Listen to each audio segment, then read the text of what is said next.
years of managing teachers in the British Council. It's been seeking support from others who are more experienced and reflecting whenever I'm faced with a difficult or tough situation. Also, being aware that you don't have to be an expert at everything and handle things like as a musician. We're not magicians. We just try our best and we learn from every situation we go through.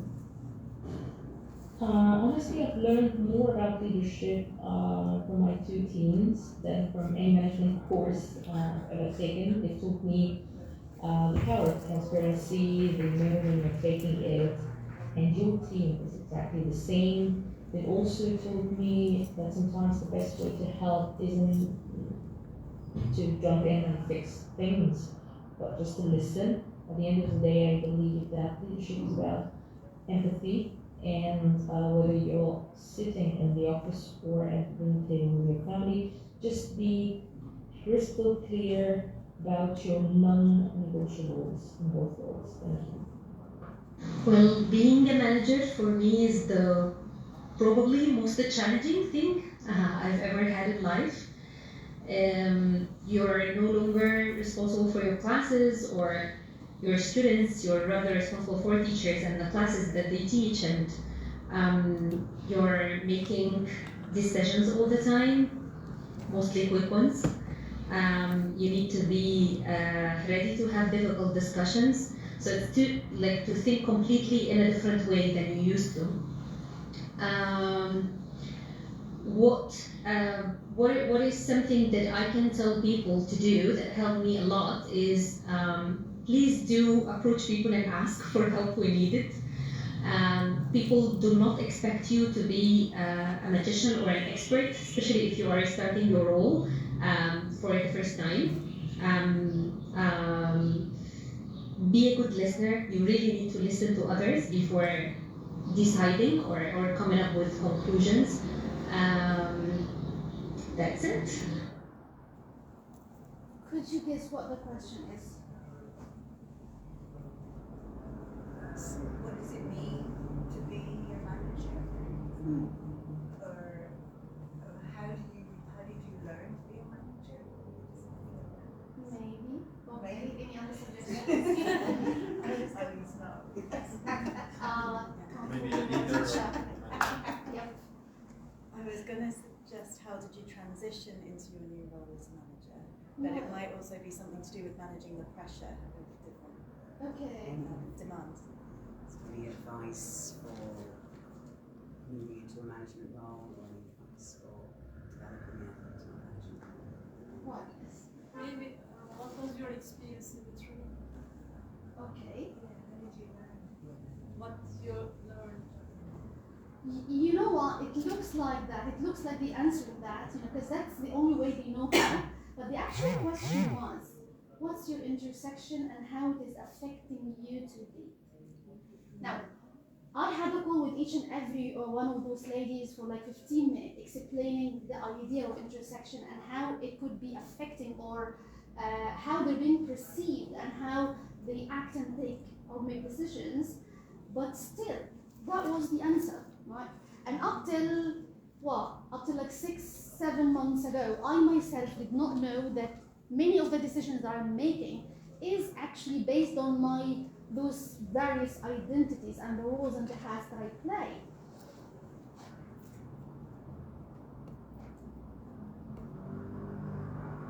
Right, let's play a game, shall we?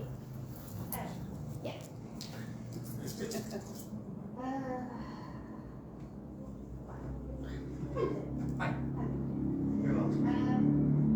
So, I'm going to share with you some petals, and those petals are actually my identity. Yeah? Okay. So, I am opulent. I am a Muslim. I'm a mom. I happen to be a woman and wife at the same time. And I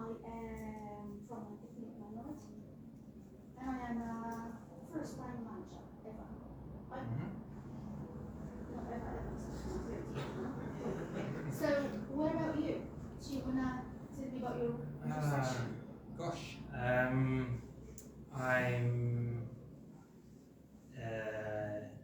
yes, I'm an expatriate. I'm male. I'm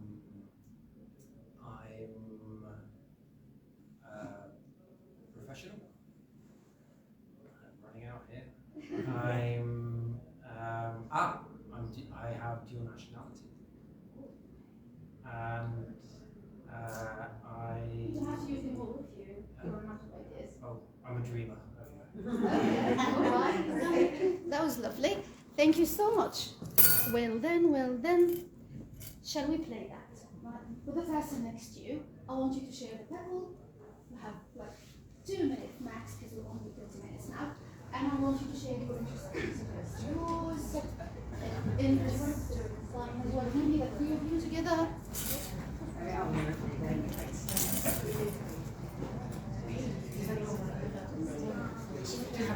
Wait, some pedals.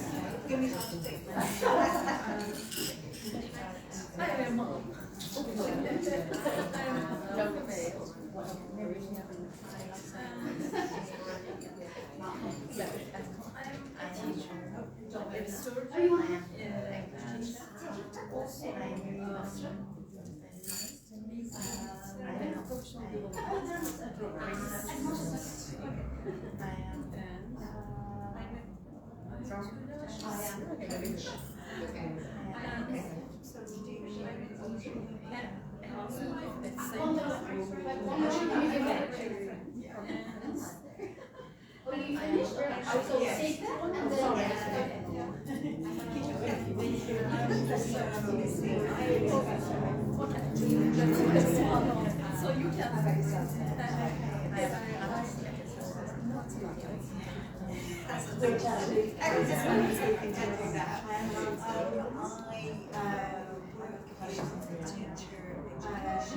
I live in a different country and I hate having to use the website.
Thank you so much. Was it difficult to identify your intersection and your different identities? Was it difficult or easy? It was difficult, yes. But imagine trying to think to yourself like that those identities in fact reflect how you behave in the staff room, in your workplace, and how you're being perceived, whether you know it or not. So, the one model that I really like the most about intersectionality is Alpezo's model here. It helped me a lot in my first year as a manager, towards the end really, because I did struggle big time in that first year. And what I like about it is the humane approach here. He basically says that in every situation in our life, and in actually the fact that we're being managers, you have different hats to put on. You're a mom, you're a dad, you're a manager, you're a teacher, you're a mentor, you're a coach, right? And then also there is that critical sense where you ask yourself, are those identities causing problems and issues of how I'm being perceived? You take a step back and you kind of reflect critically on how you're behaving and how you're being perceived around in the workplace. And then also the leadership identity. Which style of leadership do you adopt? Is it Terrier. Yeah. Or is it culturally sensitive? Seagull style. Oh, okay. I've seen plenty of these. Yeah. What's wrong with them? So this is food for thought. Yeah, and I want you to think about that. Keep it in your head towards the end because we're going to reflect and discuss that. The various leadership styles that I'm sharing with you here, the adaptive one, the culturally sensitive one, the transformational one, the seagull one, the authoritarian one, right? Which one are you? Or are you a nice fun mix of all of them? We'll talk, I promise, we'll talk about that towards the end. You'll have to reflect on that. Right. Oh, this is the fun part that I really like. Really love that. Because I was attending a session for a feminist regenerative leadership at Big Cycle, but it was Dr. Debbie at that session who was talking about care versus accountability, closeness versus boundaries, hope versus reality. Now, as a mother, I like to think that I'm one of those responsible moms who want the kid to fall in line. I have rules and I expect them to follow them. And I thought that I'm doing that in the workplace as well. Until my daughter said, "Mom, you know what? You're such a pushover." Why? Because a minute ago, and I have a 14-year-old and a 10-year-old, my brother just manipulated you by crying, and he didn't actually do whatever he said that he's doing. You sort of lied to and you eat it up. And I've seen myself in the office doing the same thing, setting up deadlines and expecting people to follow them, right? And then I get a teacher and having one of those tough conversations that you always have to. And I know what I want and I know what they should do, and I'm having this conversation, and in the middle of the conversation suddenly they cry. What do? I revert to the rescue mode. There, honey, that's okay, no problem. And the conversation goes underground. Issue's not sad, it's not resolved, it's still there. It didn't just go away because I wanted to be caring. Accountability without care is fear-driven leadership style. Care or compassion without accountability is a risky move. Let me help you, let me do it for you, right? Nobody learns that way, right? And because I was promoted because I was a teacher, and then suddenly one day I found myself a senior teacher, like literally, suddenly. The people in the office were my colleagues, yeah? We're close, like we used to go out together, have something to drink, yeah? And I wanted to maintain that relationship, yeah? So what happened is that from your faces, I guess that you know what happened when I didn't know the difference between we're being colleagues, peers, going out together, and that relation, like a little bit of professional distance so that you get the job done, right? One more thing also, reality doesn't need to be harsh in one of those conversations, the tough ones, right? And hope without reality is naive, right? And over time, if you just revert to one of these without finding that sweet spot in all that tension mix, you sort of struggle big time until you find that spot. And I'm still searching for it. I'm not saying that I know, but I'm looking for it. And I am aware of how I'm behaving, or how I'm being perceived in the staff room more often now because of understanding my intersectionality and how the decision I'm making is based on that. Now, so you were a teacher yesterday and you were really good at your job, yes?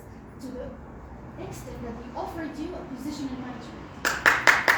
Well done you, right?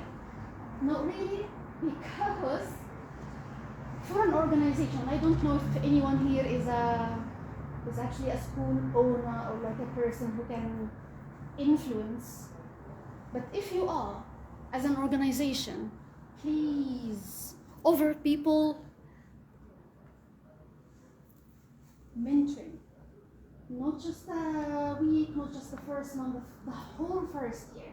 A safe space where they can come and be vulnerable and talk about the problems that they have without the fear of being judged as underperforming or not knowing what they are actually doing.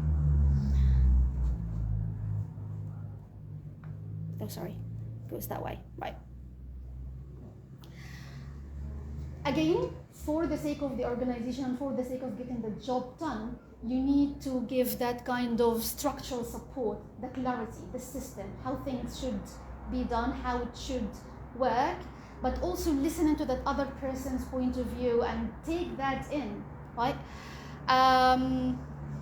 And this is just something that is happening also at the British Council, the idea of growth path, and as you progress, you kind of have that like growth path going on. I'll talk to you about that a little bit later on. Now, what do you personally need to do? First of all, it's okay to be vulnerable. It's okay to go and say, I don't know, and I need help. Give yourself a couple of minutes to think about your intersectionality. Who are you outside of the workplace, and how is that affecting you and your decisions? Keep a reflective journey with you. Something happened today, just before you go to bed, 5 minutes. This happened, and I did this, and I really wish I can go back in time and do that. It helps you when the situation repeats. Because don't they repeat? Like in the workplace, as a manager, there is always a tough conversation. There is always somebody who is difficult to handle, should I say, right? And when you are put in this situation over and over again, you did this and you reflect, and it isn't like a right and wrong answer thing. Boundaries as a care. Do yourself a favor when you get that job landed, or like when you are a manager, do yourself a favor and understand where your limits are, the boundaries are. As a colleague, that's fine, and as a manager, there is another persona going on, other expectations, so you need to be clear about that to yourself first. And let me tell you, it's very difficult, because the first year, people kept telling me, you need to set expectations. Well, I don't know. I even don't know my expectations. I don't know them. And in that first year,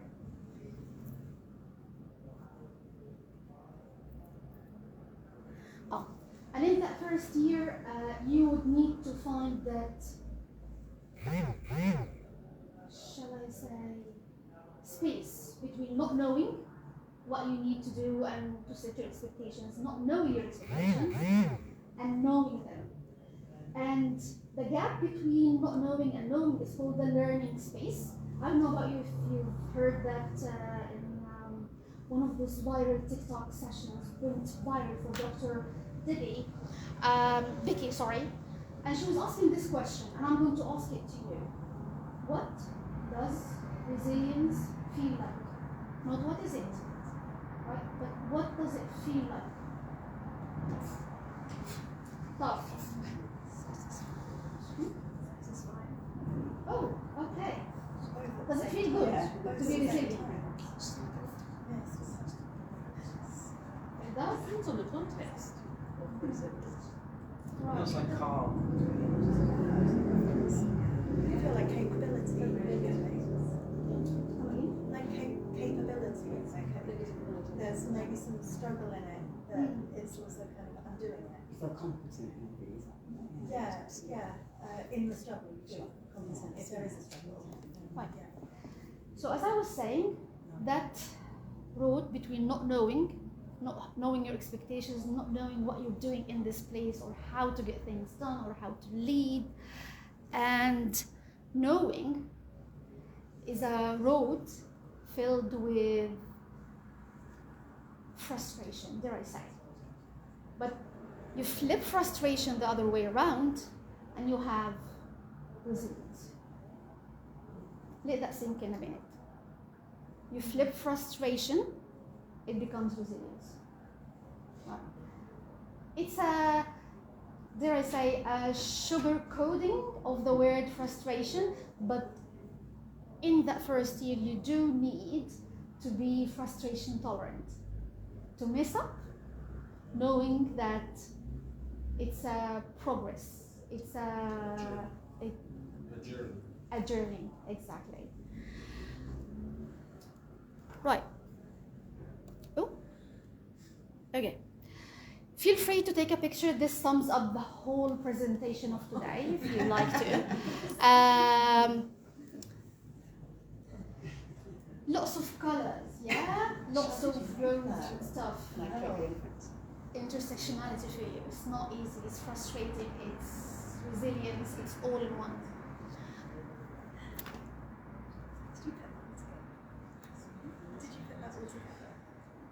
I'll tell you what I did. But I would like to say, yes, I did. Right. Right. Going back, right? Let's have a minute of reflection here. With the person next to you, I sound like a teacher. But with the person next to you, see if you can identify your intersection and how is that relevant to what we talked about earlier, the leadership styles that were already there. This is like set in stone, it's there already, people talk about that. But how is that with your intersection? Is there like a new identity going on? Is there a new you that happens when you are being a manager, right? 2, 3, 2, 2, 6. I want to be a train. We'll be a train.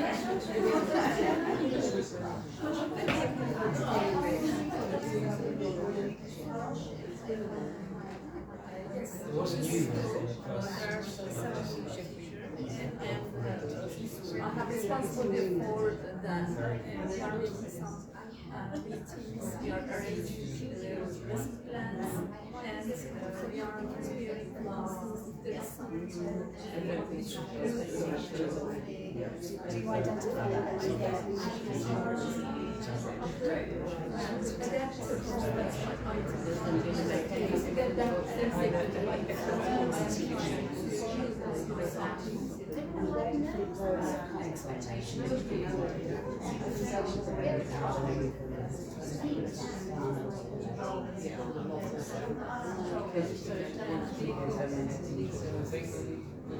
in my experience is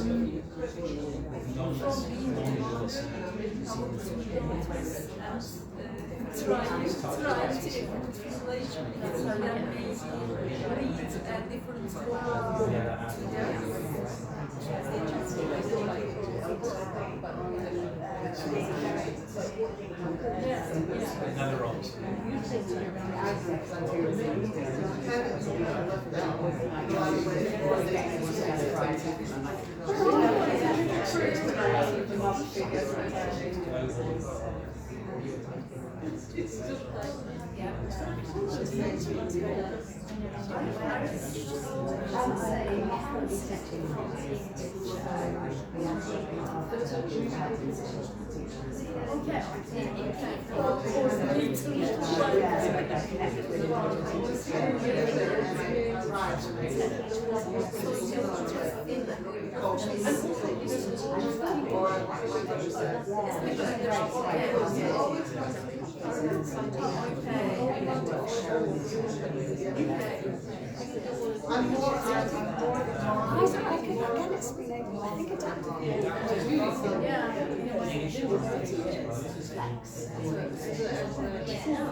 Absolutely.